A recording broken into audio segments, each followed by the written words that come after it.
जय हिंद बच्चों। आज की कक्षा में मैं आपकी दूसरी कविता के बारे में कुछ बताना चाहता हूँ, आवश्यक जानकारी। सबसे पहले कविता का काव्य सौंदर्य क्या होता है उसके बारे में अच्छी जानकारी आप ले लें। फिर कविता चूँकि लंबी है, कई कक्षाएं इसमें लगेंगी, फिर भी यथासमय हम आपको अधिकतम बताने का प्रयास करेंगे। आगे देखें, इसे नोट कर लेना। ये काव्य सौंदर्य,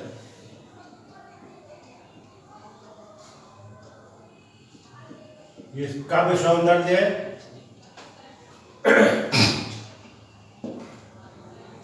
पहले लिखिए कवि का नाम,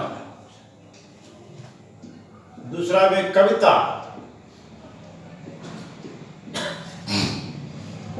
तीसरा में भाषा कौन सी है,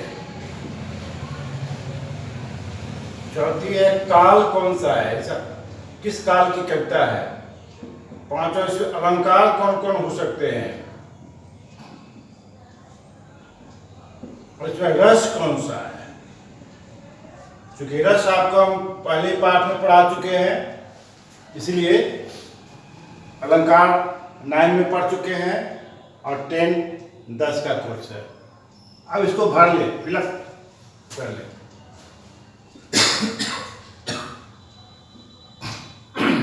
तुलसीदास, कवि का नाम है तुलसीदास। कविता का शीर्षक है राम लक्ष्मण परशुराम संवाद। राम लक्ष्मण परशुराम संवाद। भाषा इसकी अवधि,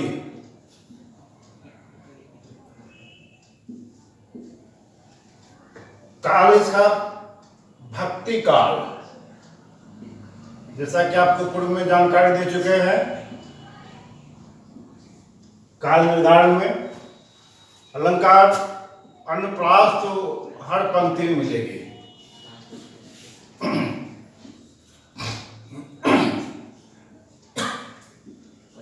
पुनरुक्ति प्रकाश, उपमा, रूपक,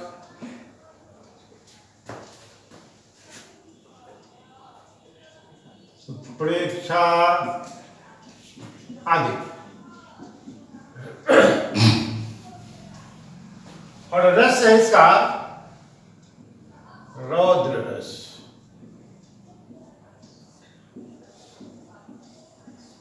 रौद्र रस कहाँ होता है बच्चे? उसका स्थायी भाव क्या है? क्रोध। जिस दृश्य को देखकर, जिस बात को सुनकर गुस्सा आ जाए, वहां रौद्र रस होता है। आप यहां देखेंगे कि परशुराम के अकारण नहीं बल्कि सकारण क्रोध करने के कारण लक्ष्मण उनसे दो दो हाथ करने के लिए तैयार हो जाते हैं। इस पूरी कविता का सारांश कुछ इस प्रकार है, संक्षेप में आप जान लें कि राम लक्ष्मण परशुराम संवाद की स्थिति क्यों पैदा होती है, क्या है इस पूरी कविता में। जैसा कि आप रामचरितमानस की कथा जानते होंगे, विभिन्न रामायणों की कथा जानते होंगे, सीरियलों में भी राम कथा की चर्चा हुई है, उससे भी आपको जानकारी मिलती होगी। प्रसंग यह है कि शिव का एक धनुष था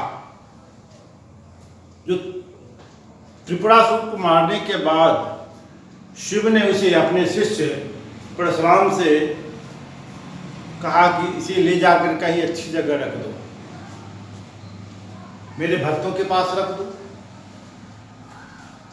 परशुराम जी उस धनुष को लेकर रावण के पास गए। किसी कारण से रावण ने रखना स्वीकार नहीं किया। फिर वे राजा जनक के पूर्वजों के पास गए। उनके पूर्वजों के पास यह धनुष रखकर वे बेफिक्र हो गए। कई पीढ़ियों के बाद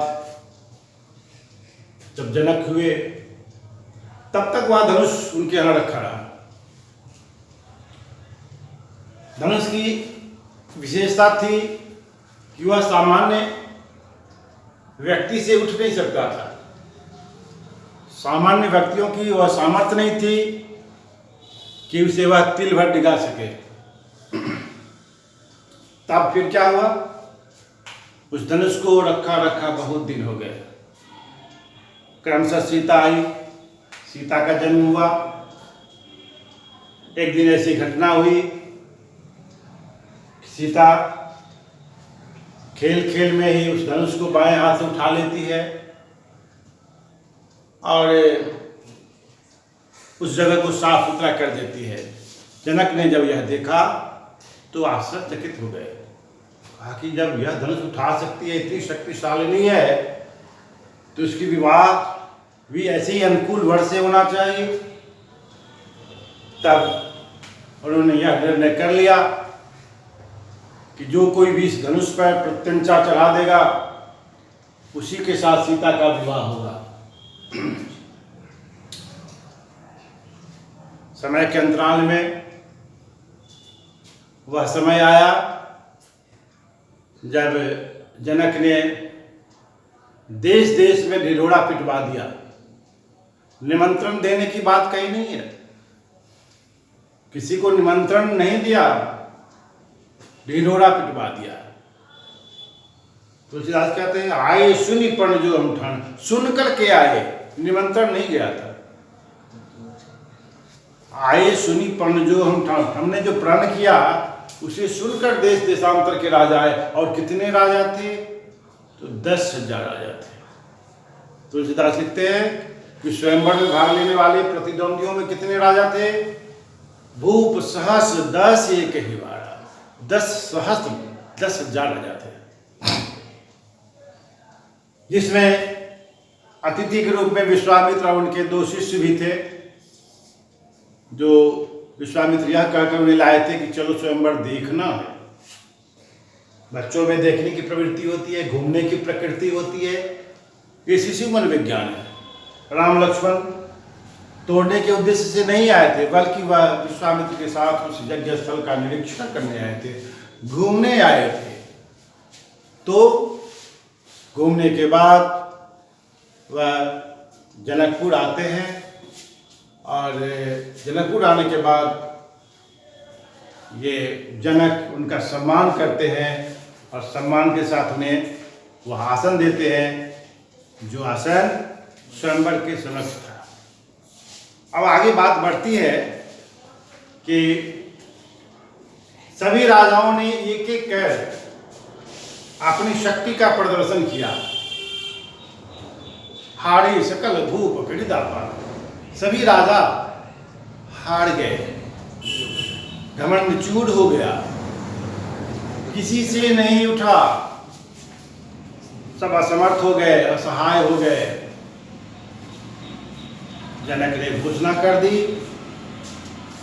कि वीर विहीन वही में जानी। जनक उदास हो गए थे, निराश हो गए थे। वो भी क्यों नहीं, क्योंकि उनकी बेटी की शादी की शर्त थी। उन्होंने सोचा कि अब मेरी बेटी तो कुमारी की कुमारी रह जाएगी, फिर इसका भविष्य का क्या होगा। चिंतित पिता ने अपनी घोषणा मंच पर यूं कर दी। घोषणा करते हुए उन्होंने सभी राजाओं को ललकारते हुए कहा कि अगर मैं जानता कि पृथ्वी वीरों से विहीन हो गई है तो मैं यह घोषणा नहीं करता। वीर विहीन मही में जानी। लगता है पृथ्वी ने वीरों को पैदा करना छोड़ दिया है। अगर ऐसी प्रतिज्ञा करके मुझे यह एहसास होता कि हम क्या करने जा रहे हैं तो कदापि यह नहीं करते। फिर इसी बीच लक्ष्मण जी इसमें कूद पड़ते हैं, मंच से सीधे वह धरती पर कूद पड़ते हैं। और जनक को ललकारते हैं। क्या कहते हैं? कही जनक जस अनुचित वाणी, विद्यमान रघुकुल मणि जानी। राजा जनक ने अनुचित वाणी की, मेरे भैया राम के रहते हुए उनका अपमान किया है, वीरविहीन कहा है, और वह इसे स्वीकार करने के लिए तैयार नहीं है। तो फिर जनक जी को अफसोस होता है, दुख होता है। वे कहते हैं कि मैंने ऐसा शब्द किसी को अपमान करने के लिए नहीं कहा है, बल्कि मेरी जो व्यथा कथा है उसको मैंने व्यक्त किया है। और फिर जनक जी बैठते हैं और विश्वामित्र समय के अनुकूल होने पर राम को कहते हैं, हे राम उठो और जनक के प्रताप को कम करो। उठो राम भंजो भव चापा, मेटो तात जनक परितापा। ऐसा कह राम उठते हैं और कहते हैं कि कक्षा में श्लोक। धन्यवाद।